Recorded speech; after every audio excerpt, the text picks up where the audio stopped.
நம்ம இப்போ ஒரு கணக்கு விளையாட்டு விளையாடலாமாப்பா? கோடு, கோட்டுத்துண்டு, கதிர், புள்ளி அப்படின்னா என்னன்னு இன்னைக்கு பார்க்க போகிறோம். வர்ஷா சொல்லு, புள்ளினா என்ன? அகிலேஷ் சொல்லு, கோடுனா என்ன? ஆகாஷ் சொல்லு, கோட்டுத்துண்டுனா என்ன? தொடக்கமும் முடிவும் இருக்கும். அட்சயா சொல்லு, கதிர்னா என்ன? ஒரே பக்கம் போய்கொண்டே இருக்கும். Very good. இப்போ நான் மாற்றி மாற்றி சொல்லுவேன். புள்ளி, கோடு, கோட்டுத்துண்டு, கதிரை மாற்றி மாற்றி சொல்லுவேன்.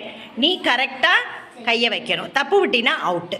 கதிர், கோடு, கோட்டுத்துண்டு, புள்ளி, கோடு, கோட்டுத்துண்டு, கதிர், புள்ளி, அவுட்டு. மற்றவங்க சொல்லு, கோட்டுத்துண்டு, கோடு, புள்ளி, கதிர்,